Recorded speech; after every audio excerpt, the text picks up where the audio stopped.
Estou lendo o estudo acerca do livro de Salmos. Eu estou no capítulo 87, Sião, cidade do nosso Deus, e no versículo 7, uma canção sagrada. Um dos hinos festivos estava se tornando realidade de maneira nova. Evidentemente, havia na época um cântico que falava do rio no paraíso em Jerusalém, o Éden de Deus dos últimos dias, e que considerava esse rio a fonte espiritual da vida de Israel. Ezequiel 47, do 1 ao 12. Agora os seus afluentes estavam começando a inundar o mundo com a água da vida. Isaías 2:2, aleluia. O salmista é um arauto extraordinário da revelação do Novo Testamento. Provavelmente não sem oposição, como sugerem suas ênfases, ele desafia Israel a abraçar a vontade mais ampla de Deus, mais tarde cumprida por meio de Cristo na Igreja. Para o cristão, o conceito de Sião é elevado a um plano mais alto. João 4:21, Filipenses 3:20, Hebreus 11:10. Talvez a ordem inicial tenha sido 2.1. Confira Nebe, versículo 5, a Septuaginta se refere a Sião como mãe. Algumas versões seguem essa tradição textual. JB Nebe, Gálatas 4:26. Versículo 88, o lamaçal do desespero. O narrador está caminhando através do vale da sombra da morte, nesse salmo mais triste de todo o saltério, Kirkpatrick, orando acerca do problema, versículo do 1 ao 9. 3 vezes durante o salmo, o sofredor clama a Deus por socorro. Sua reação à aflição ininterrupta tem sido voltar-se constantemente para Deus, mas até aqui suas orações não foram atendidas. Sua situação é desesperadora, ele está praticamente morto. Se forem somadas todas as satisfações que ele tira da vida, isso seria a mesma coisa que estar no Sheol ou na sepultura, o ambiente dos mortos, onde se vive, de acordo com o Antigo Testamento, uma existência sombria e fraca. Isaías 14, 9 e 10. Cortada da vida, da comunhão com Deus e certamente da sua mão protetora ou do seu cuidado. Deus, ele pensa, é responsável por bani-lo para esse exílio estéril. Ele é a vítima da hostilidade divina, que como crente torna ele mais difícil carregar esse fardo. Ele sofre de solidão, privado que está nos seus amigos. Eles o evitam como a praga, para evitar o contágio espiritual com esse homem sobre quem já não está a bênção de Deus. Ele está preso num calabouço de desespero. Lamentações 3:7, afundado numa apatia sem brilho. Questões esquecidas, versículo 9b a 12. Apesar disso, ele não para de orar. Se Deus não responder, sua única perspectiva é a morte de fato e a impossibilidade de novas bênçãos. Para as perguntas do versículos 10 a 12, todos esperam a resposta não. Em termos gerais do Antigo Testamento, a vida terrena é o contexto dos atos maravilhosos de Deus e do amor de sua aliança. O salmista não consegue encarar a morte e o abismo da morte. Abaddon, confira 9:2, Apocalipse 9:11, quer dizer. Que estão privados de qualquer elemento positivo e em que as pessoas são sombras de sua existência anterior. A vida aqui e agora brilha com possibilidades divinas e com a oportunidade de louvar a Deus. Não pode haver algo como vida verdadeira sem louvor. Louvar e não louvar, mas estão relacionados entre si como viver e não viver mais. C. Wisterman. A alta consideração que o salmista tem pela vida terrena contrasta com a sua consideração pela vida futura. Morrer significa ser esquecido por Deus e pelos homens. Nem todos os santos chegavam às alturas de 73:24. Um apelo final, versículo 13 a 18. A sua única esperança é continuar orando para tentar se fazer ouvir diante desse Deus que aparentemente o rejeitou, ele que é um árbitro soberano da experiência humana. O sofrimento do salmista não é um fenômeno recente. A enfermidade crônica tem sido sua sina desde a infância.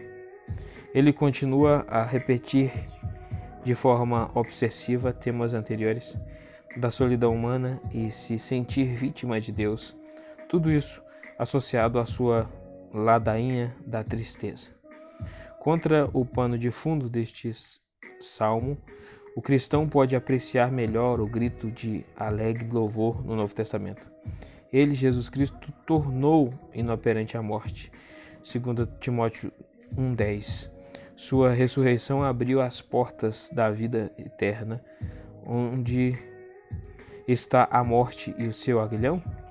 1 Coríntios 15:55. Confira Hebreus 2, 14 e 15. O pessimismo do salmista é agora uma impossibilidade teológica desde que Jesus assumiu, por assim dizer, este grito arquetípico de sofrimento e atom. Se emocionalmente qualquer cristão ainda passa por águas profundas, ele entende isso perfeitamente, Hebreus 2,18. Mas embora a avaliação que o salmista faz da morte tenha sido superada, sua perspectiva do potencial da vida não foi.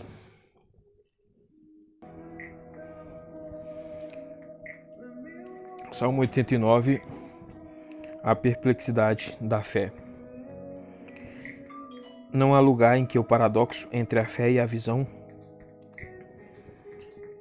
entre a promessa divina e a experiência humana, seja mais acentuado do que aqui. Os dois extremos estão debaixo do controle de Deus.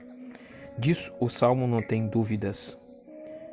Versículo 19 e 38. E os dois são levados igualmente a sério. O enigma incompreensível da providência é colocado diante de Deus para que ele o resolva. A comunidade, confira versículo 17 e 18, conduzida por seu pai, se reuniu para louvor e oração, debaixo do enorme fardo da calamidade nacional e suas implicações para a monarquia davídica. O louvor da lealdade e o amor de Deus, versículos 1 a 18. O rei enfrenta suas temíveis circunstâncias com um cântico desafiador de adoração. Esse hino já no início introduz as palavras-chave do Salmo, amor e fidelidade.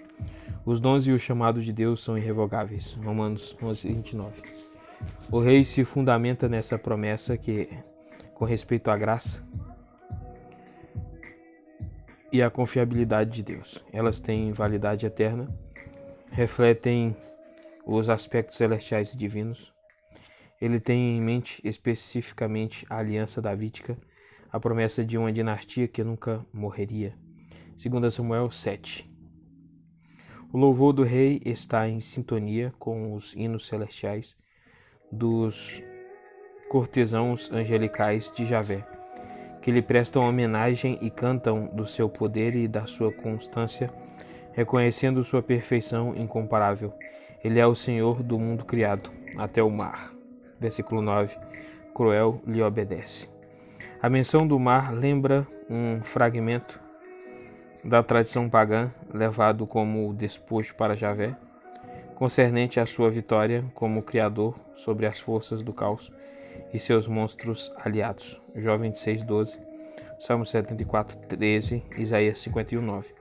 O universo é um edifício maravilhoso que comemora o poder dele. Os montes majestosos são obra das suas mãos. O seu governo sobre o mundo não é uma tirania despótica, mas está firmemente fundamentada nos seus atributos da bondade moral, da sua confiança e cuidado. O povo de Javé teve permissão para saber esse tipo de segredos. Ele tem o privilégio duplo de se reunir em aclamação jubilosa com o rei sem igual e de experimentar o favor dele em sua vida. Números 6:25. Não é de admirar que esteja motivado a louvar. Ele é a fonte de toda a sua força. o povo tem acesso ao poder do Senhor. O canal apontado por Deus de sua ajuda generosa não é ninguém mais do que o rei davídico. Ele é o pivô da bênção divina sobre a nação. Assim, no coração da fé e da vitalidade de Israel está a aliança de Deus com Davi. A revelação gloriosa 19:37. A antiga palavra de Deus é narrada de forma poética. O texto em prosa dessa teologia régia aparece em 2 Samuel 7, do 8 a 16. Davi, o arquétipo do representante do rei entre os homens, fundou uma instituição que nunca se extinguiria. O poder de Deus, braço, versículo 21 e versículo 13, e a sua vitória, versículo 12, confira versículo 10, foram prometidos a ele e a seus descendentes.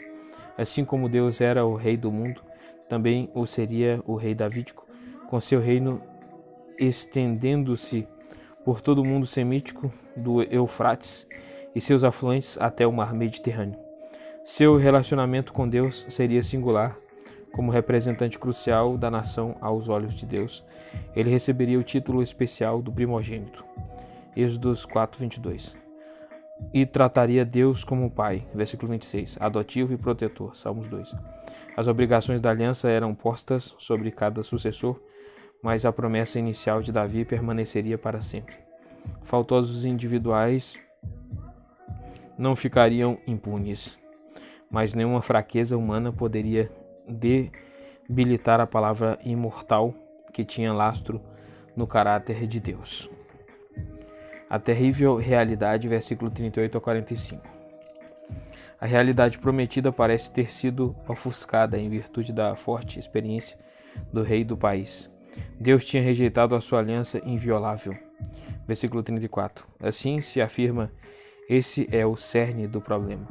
O que o rei havia sofrido recentemente, de forma alguma, poderia ser chamado de castigo corretivo com base no versículo 32. O país está em ruínas, saqueado por todos os que por ali passam. Confira 80.12. A coroa é desprezada pelos reis vizinhos. A vitória prometida a ela passou a seus adversários. Comenta-se com ironia amarga. A derrota militar e a perda de poder do trono são a sua sorte, contrariando todas as promessas anteriores de Deus. O próprio rei envelheceu antes do tempo, NTLH, por causa da humilhação que atacou não somente sua autoestima, mas também a própria palavra de Deus. Tampouco se tira a conclusão ingênua de que outro poder que não o de Deus esteja em ação. A fé instintiva de Israel na soberania divina sobre a experiência humana proíbe essa conclusão. O poder de Deus não está em questão, é a questão do seu patrocínio prometido à monarquia davídica que faz o seu povo sofredor vacilar. Oração por restauração, versículo 46 a 51. O rei não consegue resolver o mistério, somente pode colocá-lo diante de Deus. Ele argumenta com a brevidade da vida e a certeza da morte. O tempo está se esvaindo. Se Deus não agir com misericórdia logo, o herdeiro autorizado da promessa nunca vai experimentar o triunfo da palavra de Deus.